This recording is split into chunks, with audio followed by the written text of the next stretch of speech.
Hey everybody, it's Dave here from Dragonhill Games, and you're watching This Week in MTG Finance. As always, and before we get started, I want to thank MTG Stocks for allowing us to use graphical information for the purposes of this video. Well, this week we're continuing with reserve list buying, and most of the interest seems to be centered around Legends from Legends. However, there's a couple of notable cards that are on their way up, either due to Zendikar Rising spoilers or from what we've seen from some of these new Commander decks. So let's dive right into our top 10 list, and we're going to start right here with Arena from Timeshifted.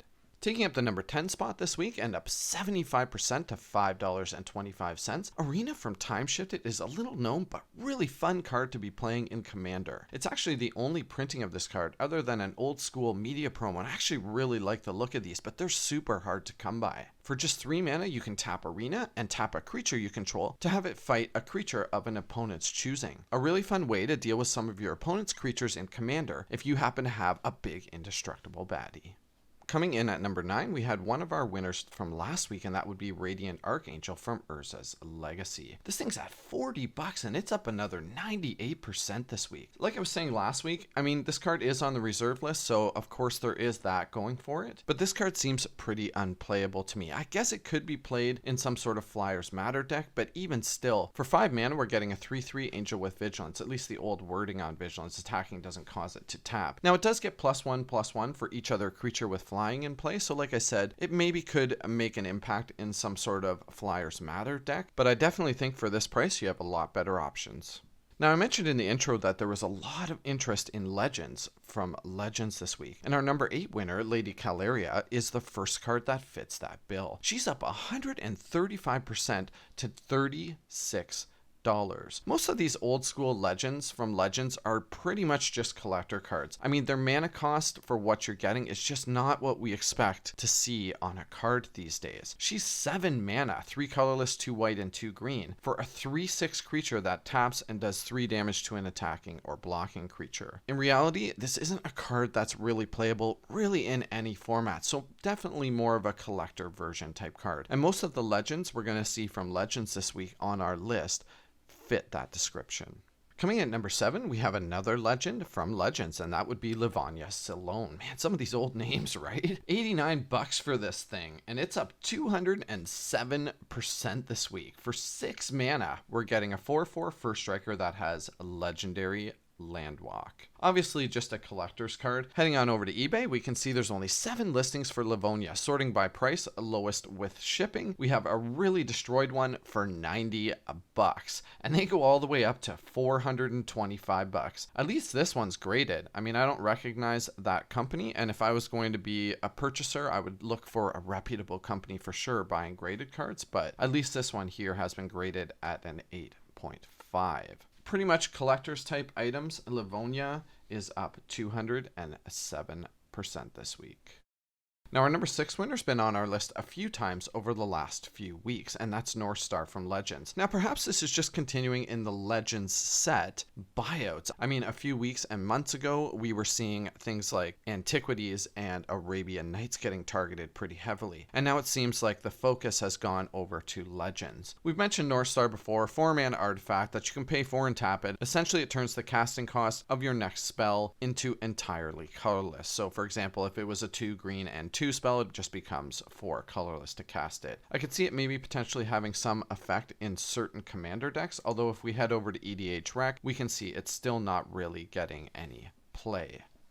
Our number 5 winner this week, Life and Death from Dual Decks Izzet vs. Golgari, is up 228% this week to $3. Now, this could simply be because supplies are running low on this particular card. There's a much lower printing on these dual decks than there is, obviously, in the set that they were originally printed in. As you can see, we can get an Apocalypse copy for just 85 cents, and actually, this is a really cool card, and I would consider investing in some of these cards if you're looking at a bit of a speculative play. This card should really be getting a lot more attention in Commander. For just 1 mana, we can turn all of the lands we control into 1/1 creatures until end of turn. Of course, they're still lands, but for 2 mana on the death side, we can return target creature card from our graveyard to play, and we lose life equal to its CMC. Most Reanimator decks play in the Golgari colors, and death is a really good option for those types of decks. Coming in at number 4, we have Knowledge Exploitation from Morningtide. This is getting a lot of interest right now because of one of the new Commander deck spoilers from Zendikar Rising, and that would be the Dimir Rogue Tribal deck. Knowledge Exploitation is actually a pretty cool card. At 13 bucks, we're up 252% this week. So it's a 7 mana cost Tribal Sorcery Rogue. However, it has Prowl for just 4. So you can cast this card for 4 mana if you've dealt combat damage to a player with a Rogue. And it has a really awesome effect in Commander. You can search an opponent's library for an instant or sorcery card and then play that card without paying its mana cost. Really powerful effect and slots really well into the new Zendikar Rising Rogue Tribal decks. Look out, folks, the Baron is back, coming in at number 3 and up 364% this week. Baron Singier from Homelands is noted as one of the only, if not the only, playable card from that set. I mean, I suppose you could throw Didgeridoo into the conversation, but reality Homelands was a pretty crappy set, let's admit it. For 8 mana, we get a 5/5 flyer, and whenever he deals combat damage to a creature, if that creature dies this turn, we put 2 +1/+1 counters on Baron Singier. We can also tap him to regenerate a vampire. So, I mean, I guess I could potentially make a commander. There's been on and off interest in Baron over the years. He's been down as low as $1.70 lately, but today he's at $10.50. Our number 2 winner is back to the Legends from Legends, and that's Bartel Runax at $240. This thing is up 998% this week. Crazy price spike on a card that is entirely unplayable in virtually any format. For 6 mana, we're getting a 6/5 with Vigilance, and he can't be the target of enchant creature spells, which is probably actually worse than it is better having that ability, especially in something like Commander. Not a whole lot to say about this card, obviously a collector driven price spike.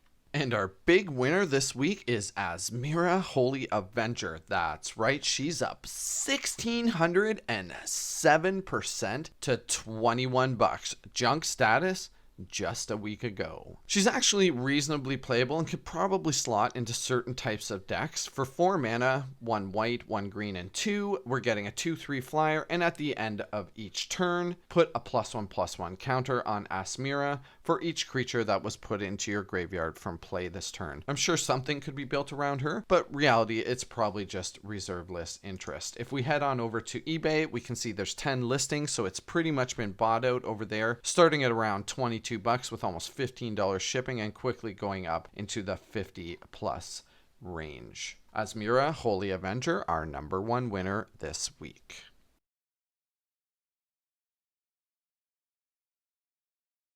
Before I get into cards I'm investing in this week, I just wanted to mention that I'm going to be doing a bunch of box opening videos over the course of the next couple of weeks. So if you're as excited to see all this awesome new stuff from Zendikar Rising as I am, then make sure you check those out. And we do still have a video sponsored box available for a Zendikar Rising draft booster. So if that's something that interests you, head on over to www.dragonhillgames.com and you can sponsor a video. Your box will be opened on camera and everything in that box will be shipped to you free of charge anywhere in North America. We did have someone sponsor a collector booster, and we also had someone sponsor a set booster for video openings. So thank you very much, guys, for sponsoring those boxes, and expect to see those within the next couple of weeks. All right, let's have a look at some cards that I'm investing in this week.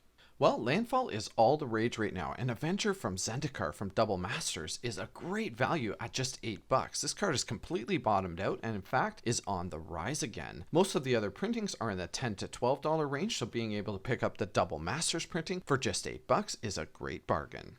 I really like Luminarch Aspirant. In fact, I think this card isn't getting enough attention. Currently valued at junk rare status at just $1, it's a great time to pre-order some of these cards. For 2 mana, we're getting a human cleric, so it's going to fit into the party mechanic. I don't know how much that's going to play. However, one of the sets we're getting next year is a D&D themed set, so I'm sure party will be back. So having a human cleric for just 2 mana, this thing just keeps making your stuff get bigger over time. It's a threat that must be dealt with. At the beginning of combat on your turn, you put a +1/+1 counter on target creature you control. Gonna play out in a standard in aggressive white weenie type decks, fits into the sort of party mechanic, and I can definitely see this card making its way into Commander. Moving along to our value pick for this week, we have Grim Tutor from Core Set 2021, completely bottomed out at $14, and there's never been a better time or price point to pick up a Grim Tutor, whether it be for your own personal collection or future investments. In fact, you can get the Core 2021 Extra for just $18. That's right, the alt art version is just $18, a fantastic future investment.